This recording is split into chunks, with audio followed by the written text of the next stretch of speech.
The first sign that something was wrong came in the form of a knock, sharp, deliberate, and far too impatient for someone making a friendly visit.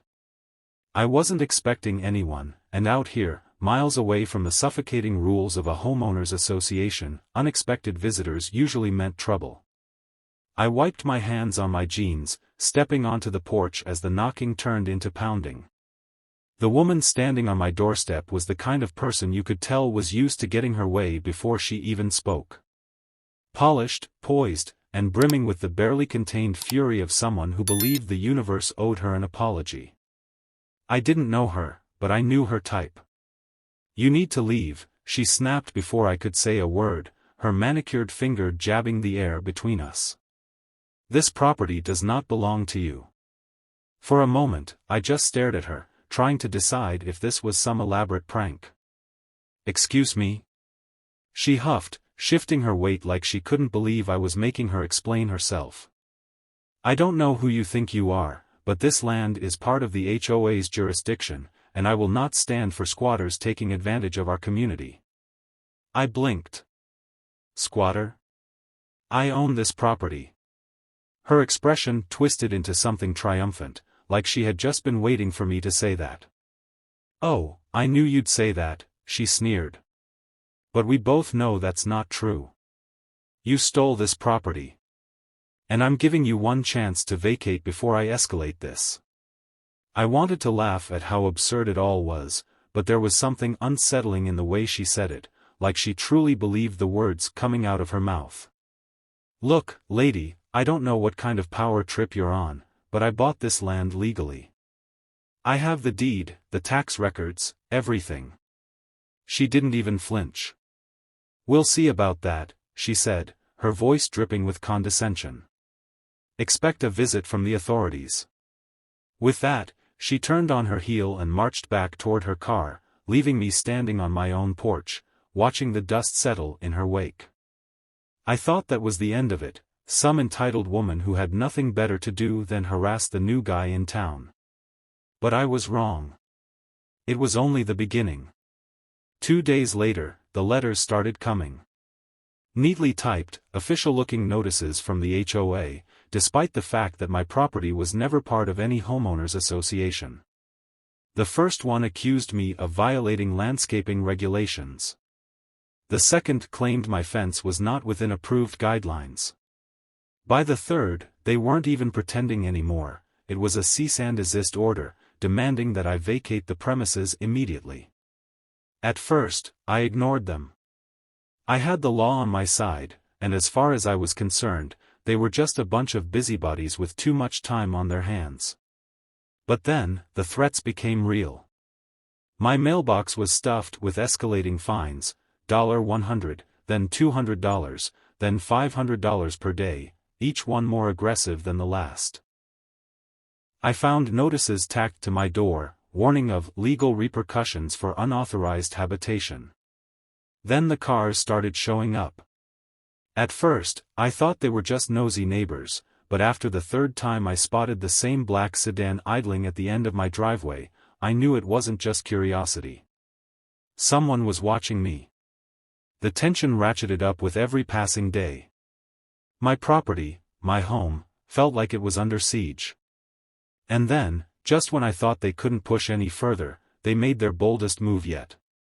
One evening, just as the sun dipped below the horizon, the sound of sirens shattered the quiet. Red and blue lights flickered through the trees, bouncing off my windows, and the unmistakable hum of police radios crackled through the air. This wasn't just another letter, another fine, another empty threat. They had called the cops on me. The flashing lights cut through the evening dusk, bathing the front of my house in an eerie red and blue glow. I stood frozen on my porch as 2 police cruisers rolled to a stop, doors swinging open in unison. The sight of uniformed officers stepping out with rigid postures sent a cold spike of dread through my spine. This wasn't a routine visit. This was a confrontation, orchestrated and deliberate. I could see the woman from earlier, her arms crossed, a satisfied smirk stretching across her face as she stood beside one of the officers, whispering something in his ear. I knew before a single word was spoken that she was the one who called them. One officer, taller than the rest, adjusted his belt and stepped forward, his expression unreadable. The other hovered near his partner, scanning the property as if expecting trouble. I forced myself to stay calm, though every instinct told me that this wasn't just about clearing up a misunderstanding. This was an attack. The officer's voice was firm but measured as he stated that they had received reports of trespassing and unlawful residence. It took every ounce of restraint not to let out a bitter laugh at the absurdity of it. My own home. My own land. And yet, I was the one being accused of being somewhere I didn't belong. I exhaled slowly, keeping my voice even as I told them I owned the property, that I had the legal documents to prove it. The officer exchanged a glance with his partner, a moment of hesitation flickering between them. I knew they weren't sure what to make of this yet. I offered to retrieve the deed, the tax records, anything they needed to prove beyond a doubt that I was exactly where I was supposed to be. The officer nodded, but his stance remained guarded, as if he still believed there was a chance I was lying. I turned toward the house, but before I could take a step, the woman scoffed loudly, shaking her head. She declared with absolute confidence that I was fabricating evidence, that the deed I had was either fraudulent or invalid. She went on to claim that the HOA had every right to enforce its rules and that my refusal to comply made me a legal liability. The weight of her accusations hung thick in the air, and for the first time, I realized just how far she was willing to go. This wasn't just about power. This was about control. She wasn't going to stop until I was forced off my land, until she bent the world to fit her version of reality. The officers listened, their expressions neutral, but I could see the tension mounting. I knew what was happening. She wasn't just trying to get me fined or harassed. She was trying to get me arrested. I clenched my fists at my sides, but I refused to let my frustration show. I turned back toward the officers and asked them again if I could retrieve my paperwork. The taller officer gave a slow nod, and I moved carefully, deliberately, making sure not to make any sudden movements. The last thing I needed was for this situation to spiral out of control. Inside, I grabbed the thick folder I kept on hand, every document that proved I was the rightful owner of the property, every legal form that detailed the purchase, the county records, everything. I stepped back outside, keeping the papers in plain sight as I handed them over. The officer took his time flipping through the pages, his brows knitting together as he reviewed the information. The silence stretched on, the tension thick enough to choke on. I could feel the woman's impatience growing, her stance shifting restlessly as if she could will the officers to see things her way. Then, something shifted. The officer's expression changed. His eyes flicked between the paperwork and the woman, his jaw tightening. I could see it now, the moment he realized something wasn't adding up. He exchanged a glance with his partner, muttering something low under his breath before turning his attention back to her. He asked if she had any legal documentation to support her claim, any proof that my property was, in fact, under the HOA's jurisdiction. For the first time since this nightmare began, I saw her mask crack. Her lips parted, but no words came out. She sputtered for a moment, scrambling for an answer, but nothing she said held any weight. The officer's posture stiffened, and I could see the shift in control. The tide was turning. But just when I thought this might be over, she did something I didn't expect. Her face twisted in frustration, and she reached into her bag, pulling out a stack of papers that she waved in the air as if they were gospel. She insisted that the HOA had authority, that they had already placed a claim on my property. The officer took the documents from her, skimming through them quickly. I could see the moment he found the flaw. He tilted his head, flipping to another page, and then another, his frown deepening. Finally, he exhaled through his nose and turned to her, his voice firm. These weren't legal deeds. They weren't official records. They were plans. Proposals, future development maps that had no binding authority over my property. She had been bluffing. The realization spread through the air like wildfire, and I saw the officer's entire demeanor shift. The taller one took a step back, nodding slightly as he handed my documents back to me. He turned to the woman, his voice noticeably sharper as he told her that without any legal grounds, there was nothing they could do. Her face went pale, but she wasn't ready to give up. She tried again, her voice rising as she accused me of causing trouble, of being hostile, of disrupting the harmony of the neighborhood. But this time, the officers weren't listening. They had seen enough. They told her in no uncertain terms that if she continued to harass me, she could be facing legal consequences of her own. The look on her face was priceless, an ugly mix of disbelief and barely contained rage. She wasn't used to losing. But tonight, she had. As the officers returned to their cars, I felt the weight in my chest begin to lift, but I knew this wasn't over. She wasn't the type to let something go just because the law wasn't on her side. She had power, influence, and a dangerous amount of determination. This was just the beginning. And if she was willing to go this far already, I had no doubt she had something even worse planned next. The air was thick with tension long after the police cars disappeared down the road, but I knew better than to believe this was over. The woman, whoever she was, wasn't the type to walk away quietly. She had played her hand and lost, but she wouldn't stop until she got what she wanted. I had dealt with stubborn people before, but there was something different about her, something unsettling. It wasn't just about an overreach of authority or a misunderstanding of property lines. This was personal to her. And that made her dangerous. I locked my doors that night, something I hadn't felt the need to do since moving out here, and double-checked the security cameras I had installed around the property. My gut told me that this was far from the last time I'd see her. The next morning, my instincts were proven right. It started with the small things. The mailbox, normally upright and sturdy, was leaning at an odd angle, the screws at its base loosened as if someone had tried to rip it out of the ground. My trash cans, which had been neatly placed by the driveway the night before, were knocked over, their contents strewn across the yard. At first, I thought maybe it was just the wind, but then I saw the deep tire tracks cutting across the dirt near my fence, leading straight toward the edge of my property before suddenly veering away. Someone had been here. Someone had tried to send a message. I spent the morning cleaning up, refusing to let paranoia take hold, but the unease settled in my chest like a stone. By the afternoon, the next wave of attacks began. A new notice arrived, this time delivered not through the mail but taped aggressively to my front door with bright red lettering that screamed, "Final Warning." The paper reeked of desperation. The same claims about my property being under HOA jurisdiction, the same threats of legal action, but this time, something new was added. An official-sounding declaration that if I did not vacate the premises within 30 days, the HOA would move forward with repossession.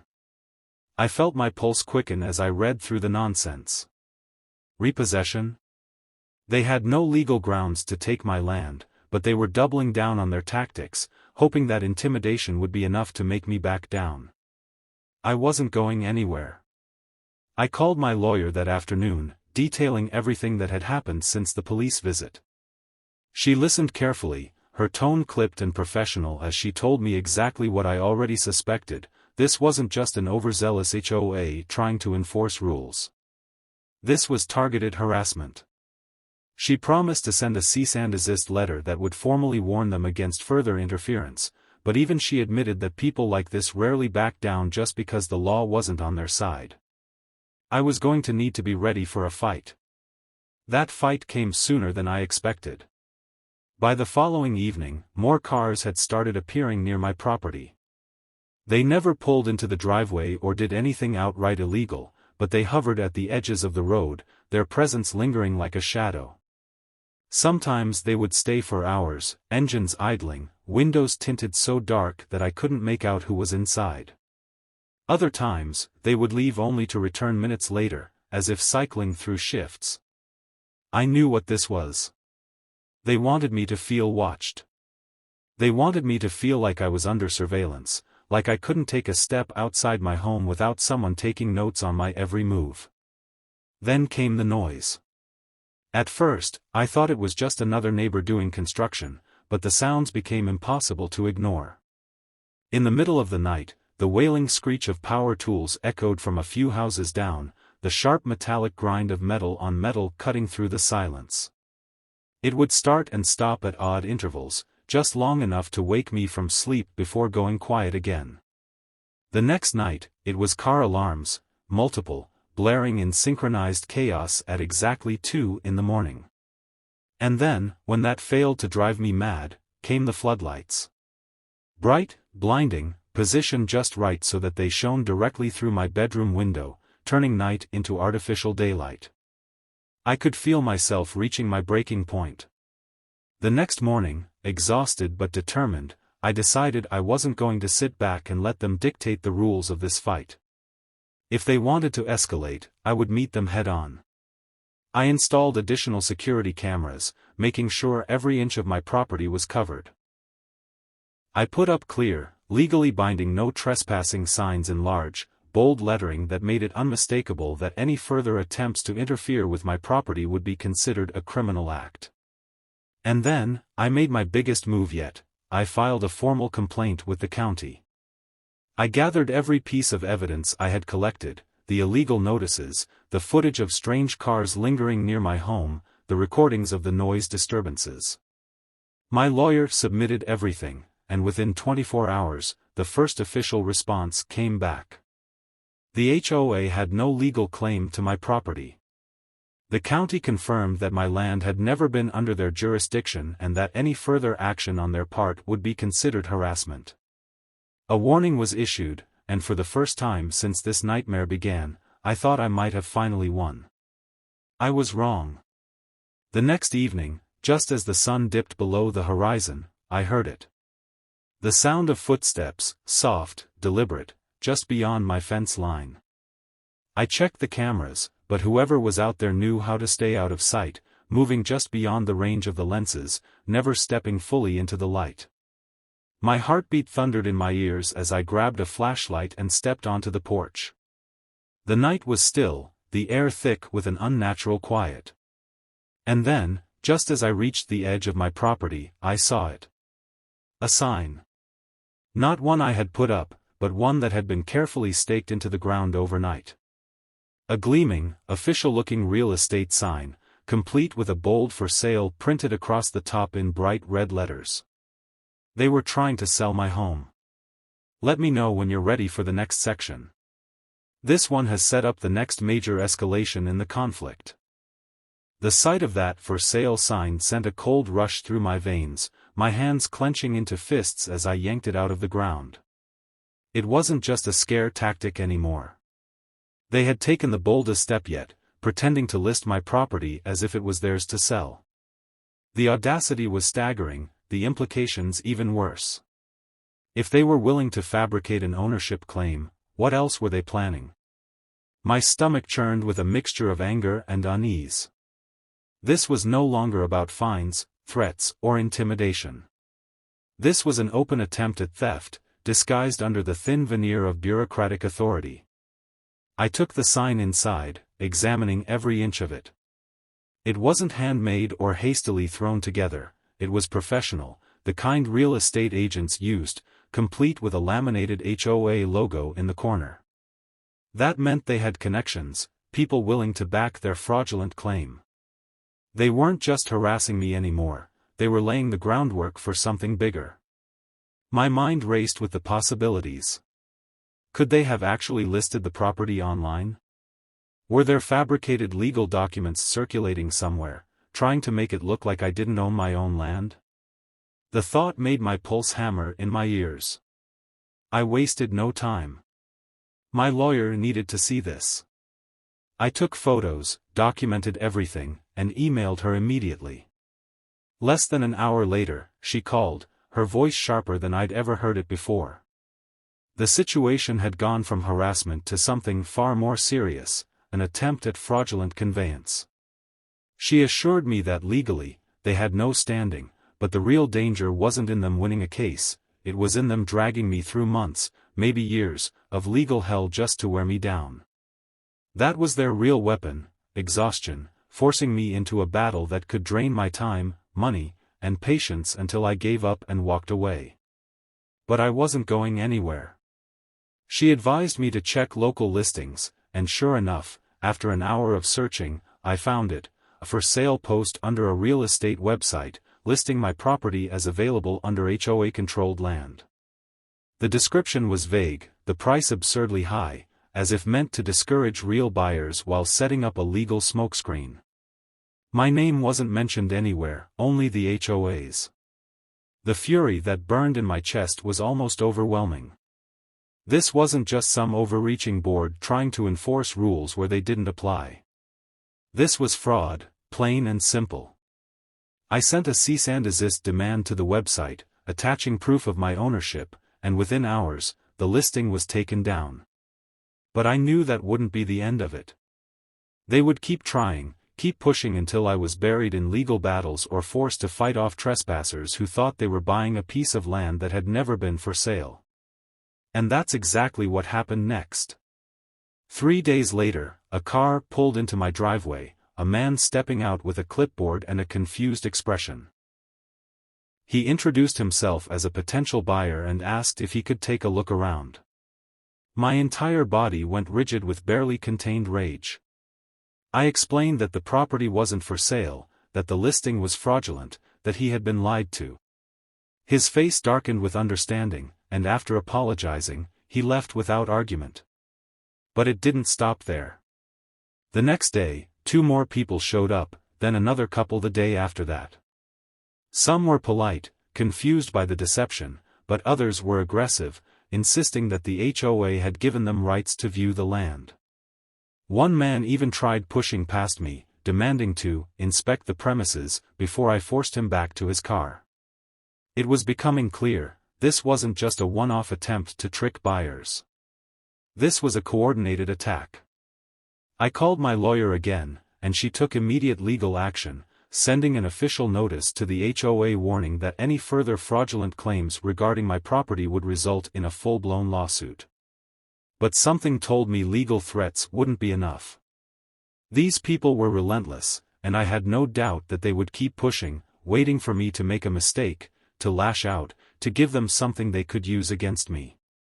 Then, one night, I caught them in the act. It was past midnight when I heard the sound of movement near my fence line. A low rustling, followed by the soft crunch of footsteps over dry grass.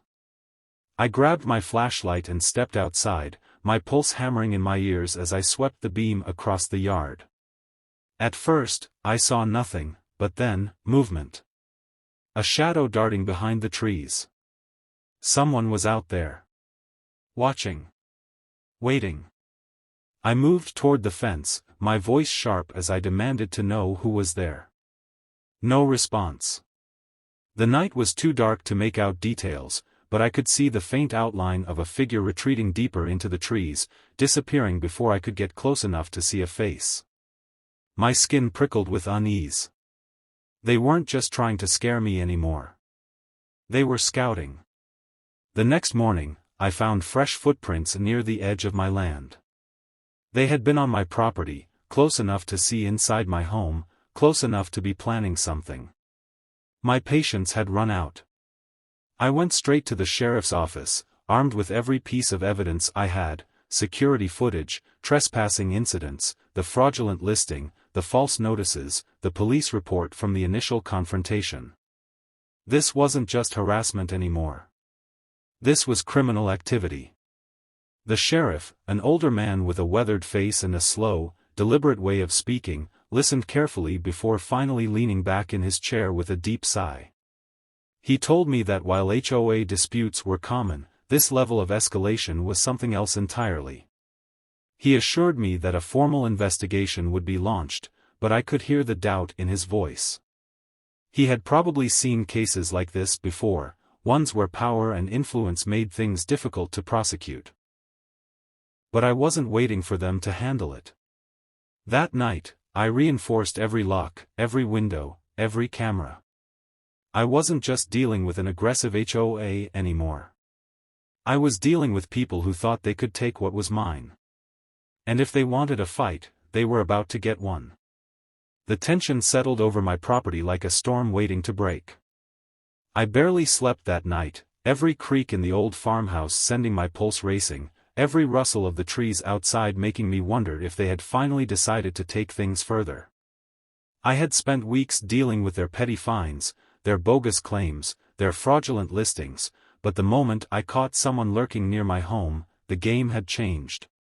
They weren't just trying to force me out through legal intimidation anymore.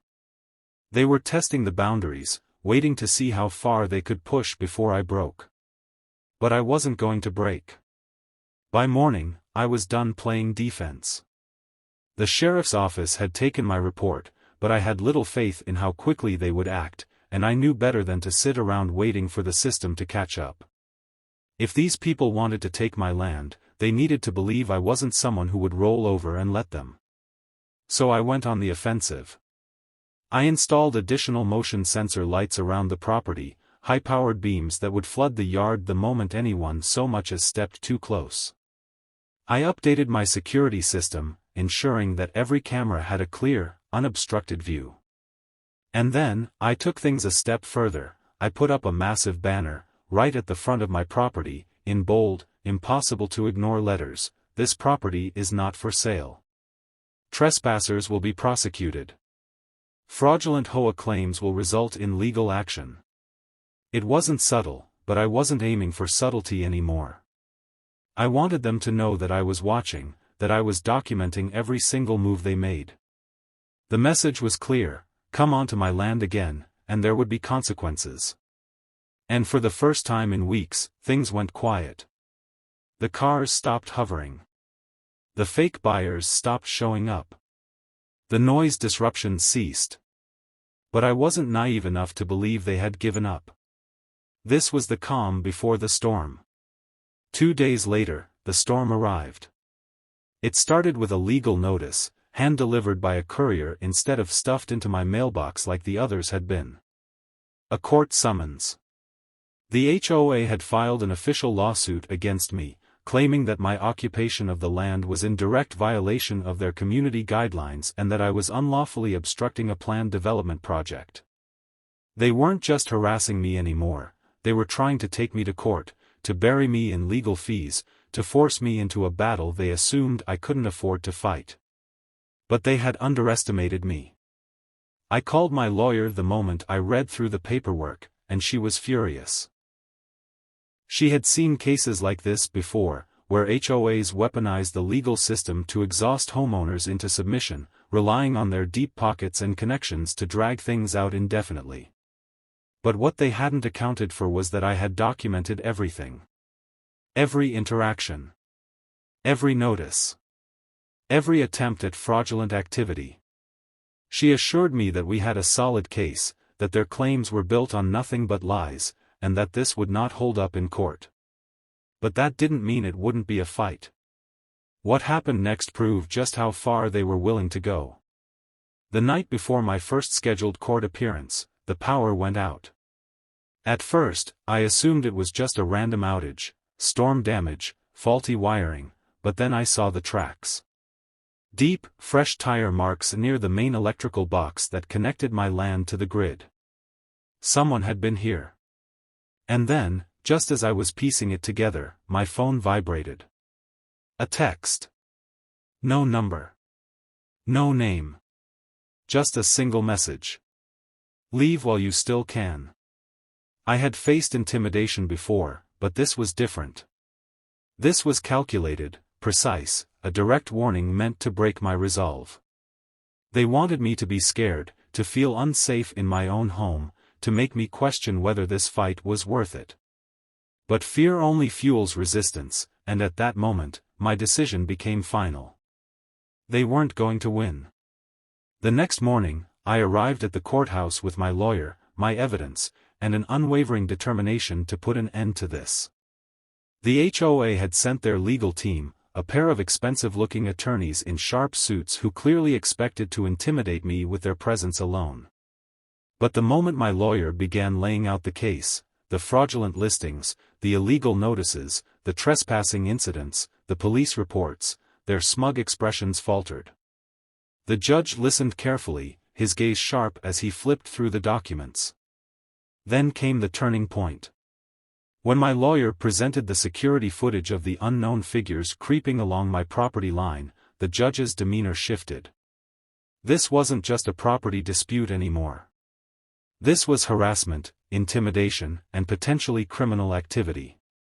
The opposing attorneys scrambled to backpedal, insisting that the HOA had no knowledge of these actions, that they were simply trying to uphold community standards. But it was too late. The evidence spoke for itself. The ruling came swiftly. The lawsuit was dismissed with prejudice, meaning they couldn't file it again. The judge issued a restraining order against the HOA leadership, barring them from further contact or interference with my property. He also recommended a deeper investigation into their conduct, hinting that legal consequences could follow. The moment the verdict was delivered, I saw her, the woman who had started this entire nightmare, sitting at the back of the courtroom, her face drained of all color, her hands clenched into tight fists. She had lost, and she knew it. By the time I returned home, the difference was immediate. No more cars lingering. No more fake buyers. No more threats. The war was over. Days later, I learned that the HOA president had stepped down, her reputation in shambles after the failed lawsuit and the legal investigation into their activities. One by one, the board members distanced themselves from her, claiming they had no part in the fraudulent claims. The HOA, once a feared entity that controlled everything with an iron grip, had been exposed for what it truly was, a group of power-hungry individuals who thought they could take whatever they wanted. And me? I was finally free. No more letters. No more interference. Just the quiet peace of the land I had fought so hard to keep. Standing on my porch that evening, watching the sunset over the property that was mine, I felt something I hadn't felt in a long time. Victory. And if anyone ever tried to take what was mine again, they'd learn the hard way, I wasn't someone who could be pushed out. Not now. Not ever. The battle was over, but the scars it left behind were slow to fade. Even after the court ruling, even after the HOA's leadership crumbled under the weight of their own corruption, I still found myself watching the edges of my property, half expecting another car to appear, another notice to be nailed to my door, another whisper of a threat disguised as official business. But nothing came. The silence was almost eerie at first, like the calm after a storm when the world is still holding its breath, waiting to see if another gust of wind will come to tear everything apart again. But as the days turned into weeks, that silence became something else. It became peace. The legal investigation against the HOA dragged on for months, and though I had distanced myself from the community meetings, the fallout spread like wildfire. The woman who had led the charge against me disappeared almost overnight, resigning from the board and selling her home before the full weight of her actions caught up with her. Rumors swirled about lawsuits, about mismanaged HOA funds, about fines she had levied against others in the neighborhood without any real authority. One by one, people began speaking up, neighbors who had lived under her rule for years but had been too afraid to push back. It turned out I hadn't been her only target, just the first one to fight back hard enough to bring her down. The new leadership of the HOA, under pressure from both the county and the homeowners who had grown tired of the dictatorship, rolled back years of excessive rules, lifted unnecessary fines, and restructured their entire operation. The absurd policies about lawn heights, mailbox colors, and arbitrary architectural styles were thrown out. The stranglehold of power that had governed the neighborhood for so long was gone. And for the first time, people could actually breathe. But I didn't care much about any of that. My fight had never been about the HOA as a whole, or the policies they enforced. It had been about my home, my land, my right to exist without having to justify it to people who thought they could control everything around them. And now, Standing on my porch as autumn settled over the trees, I realized I had exactly what I had fought for. Quiet. Space. Freedom. I rebuilt the fence they had tried to use against me. Not to keep people out, but as a reminder that some things were worth protecting. I replaced the cameras that had captured their trespasses, but I rarely checked them anymore. The need to look over my shoulder had faded, replaced with the certainty that this was mine, and no one could take it from me again. The last sign of their desperate grasp for control came in the form of a final letter, one I found stuffed into my mailbox months later. Not from the HOA, not from a lawyer, but from her, the woman who had made it her mission to erase me from my own land. It was brief, almost pitiful in its simplicity. No threats. No demands. Just a single sentence, scrawled in hurried, jagged handwriting. You have no idea what you've done. I stood there for a long moment, staring at the words, feeling nothing but a distant sense of detachment. Whatever she had meant by that, whatever bitterness she still carried, it no longer mattered. I folded the letter in half, walked to the fire pit behind my house, and tossed it into the flames. The paper curled, blackened, and disappeared into embers, just like the battle that had once consumed my life. I had won. And in the end, that was the only thing that mattered.